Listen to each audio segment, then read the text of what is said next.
was exemplary of how blessed we have been throughout all of Advent.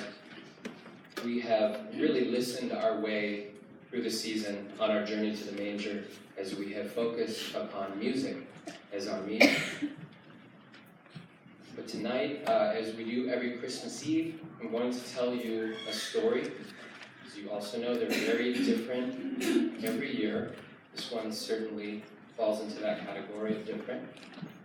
And probably, though this is for everyone, I thought about it this evening, probably about 2 hours ago. I went over to see Gabe Jaramillo at Presbyterian Hospital. He actually asks for your prayer. He's recovering from a kidney infection and is starting to do better. But in the short time of driving over there, walking to the room, walking back to the car, and driving back, 6 different people asked for food or asked for money. And you could almost see people walking around the hospital just hoping that they could find a little bit of hope. So I think this speaks to that.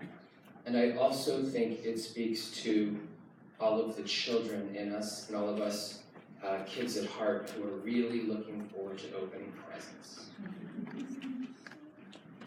It was Christmas Eve, 1881. I was 15 years old and feeling like the world had caved in on me because there just hadn't been enough money to buy me that rifle I wanted for Christmas. We did the chores early that night. For some reason, I just figured Pa wanted a little extra time so we could read the Bible. After supper was over, I took off my boots and stretched out in front of the fireplace and waited for Pa to get down the old Bible. I was still feeling sorry for myself, and to be honest, I wasn't much in the mood to read scripture. But Pa didn't get the Bible. Instead, he bundled up again and went outside. I couldn't figure it out because we'd already done all of our chores. I didn't worry about it long, though. I was too busy wallowing in self-pity. Soon Pa came back in. It was a cold, clear night out there, and there was ice on his beard. "Come on, Matt," he said. "Bundle up good. It's cold out tonight." I was really upset then. Not only wasn't I not getting that rifle for Christmas, but now Pa was dragging me out in the cold, and for no earthly reason I could see.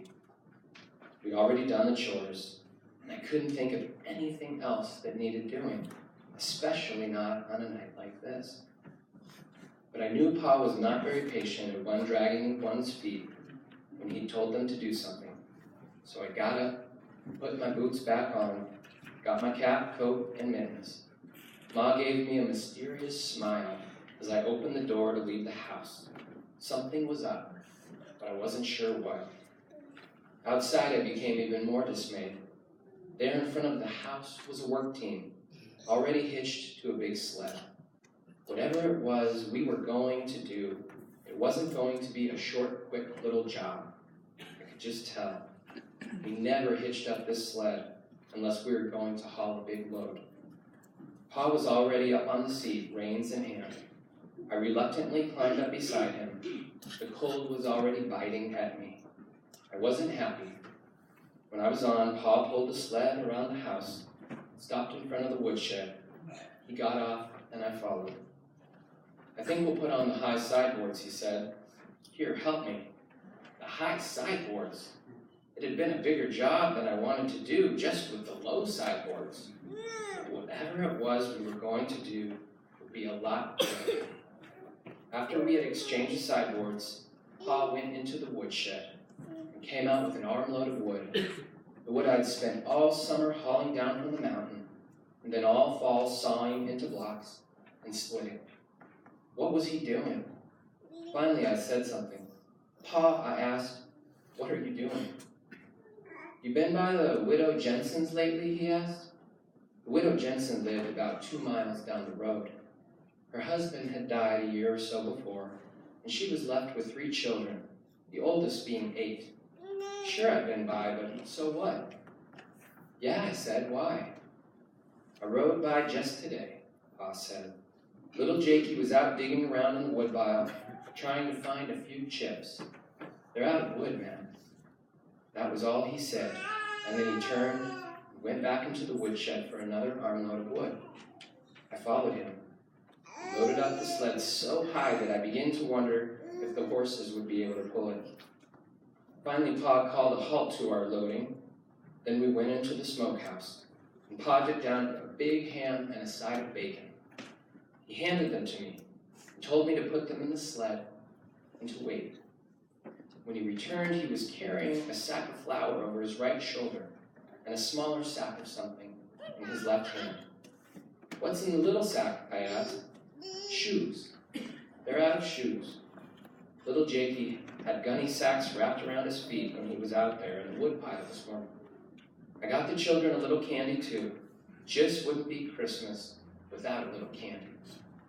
We rode the 2 miles to Widow Jensen's pretty much in silence. I tried to think through what Pa was doing. We didn't have much worldly standards. Of course, we did have a big woodpile, but most of what was now left was still in the form of logs that I would have to saw into blocks and split before we could use it.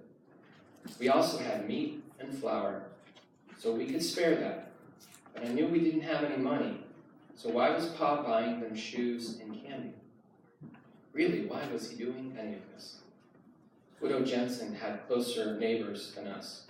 It shouldn't have been our concern. We came in from the blind side of the Jensen house and unloaded the wood as quietly as possible. Then we took the meat and the flour and the shoes to the door, and we knocked. The door came open a crack, and a timid voice said, "Who is it?" "Lucas Miles, ma'am, and my son Matt. Could we come in for a bit?" Widow Jensen opened the door and let us in. She had a blanket wrapped around her shoulders. The children were wrapped in another and were sitting in front of the fireplace by a very small fire that hardly gave off any heat at all. Widow Jensen fumbled with a match and finally lit the lamp. "We brought you a few things, ma'am," Pa said, and sat down on the sack of flour. I put the meat on the table. Then Pa handed her the sack that had the shoes in it. She opened it hesitantly, took the shoes out, one pair at a time. There was a pair for her and one for each of the children. Sturdy shoes, the best shoes, shoes that would last. I watched her carefully. She bit her lower lip and kept it from trembling, and then tears filled her eyes and started running down her cheeks. She looked up at Pa like she wanted to say something, but it couldn't come out. "We brought a load of wood too, ma'am," Pa said. He turned to me and said, "Matt, go bring in enough to last a while. Let's get that fire up to size and heat this place up." I wasn't the same person when I went back out to bring in the wood. I had a big lump in my throat, and as much as I hate to admit it, there were tears in my eyes too. In my mind, I kept seeing those 3 kids huddled around the fireplace, and their mother standing there with tears running down her cheeks, with so much gratitude in her heart that she couldn't speak. My heart swelled within me, and a joy that I'd never known before filled my soul. I'd given it Christmas many times before, but never when it had made so much difference. I could see we were literally saving the lives of these people. I soon had the fire blazing and everyone's spirits soared. The kids started giggling when Pa handed them each a piece of candy, and Widow Jensen looked on with a smile that probably hadn't crossed her face in a very long time. She finally turned to us. "God bless you," she said. "I know the Lord has sent you. The children and I have been praying that He would send one of His angels to spare us." In spite of myself, the lump returned to my throat and the tears welled up in my eyes again. I never thought of Pa in those exact terms before, but after Widow Jensen mentioned it, I could see that it was probably too true. I was sure that a better man than Pa had never walked the earth. I started remembering all those times he had gone out of his way for Ma and me and many others. The list seemed endless as I thought on. Pa insisted that everyone try on those shoes before we left. I was amazed when they all fit, and I wondered how he knew their sizes to get.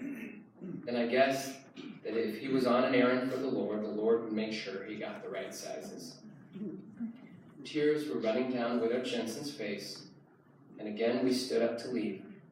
Pa took each of the kids in his big arms and gave them a big hug. They clung to him and didn't want us to go. I could see they missed their Pa, and I was glad that I still had mine. At the door, Pa turned to Widow Jensen and said, "The missus wanted me to invite you and your children over for Christmas dinner tomorrow. The turkey will be plenty, more than the 3 of us can eat, and a man can get awfully cantankerous if he has to eat turkey for too many meals. We'll be by to get you at about 11. It'll be nice to have some little ones around again. Matt here hasn't been little for quite a spell. I was the youngest. 2 brothers, 2 sisters had all married and had moved away." Widow Jensen nodded and said, "Thank you, Brother Miles. I don't have to say, 'May the Lord bless you,' because I know for certain that he will." Out of the sled, I felt a warmth that came from deep within. I didn't even notice the cold. When we had gone a ways, Pa turned to me and said, "Matt, I want you to know something. Your Ma and I have been tucking away a little bit of money here and there all year long to buy you that rifle, but we didn't have quite enough. Then yesterday, a man who owed me a little money from years back came to make things square. Your Ma and me were real excited, thinking that we could now get you that rifle. And I started into town this morning to do just that.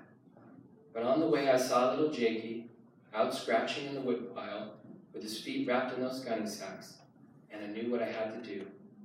Son, I spent the money for shoes and a little candy for those children. I hope you understand." I understood, and my eyes began to wet yet again with tears. I understood very well, and I was so glad that Pa had done it. Now the rifle seemed very low on my list of priorities. Pa had given me a lot more. He had given me the look on Widow Jensen's face and the radiant smiles of her 3 children. For the rest of my life, whenever I saw any of the Jensens or split a block of wood, I remembered. And remembering brought back the same joy I felt riding home beside Pa that night. Pa had given me much more than a rifle that night. He'd given me the best Christmas of my life. My friends, Christmas is about giving. Christ came and gave himself for us. This year, please look for ways to serve others around you who need a little help. Go serve others and have a blessed Christmas. Our next hymn can be found in the red hymnal, number 110, "Love Has Come."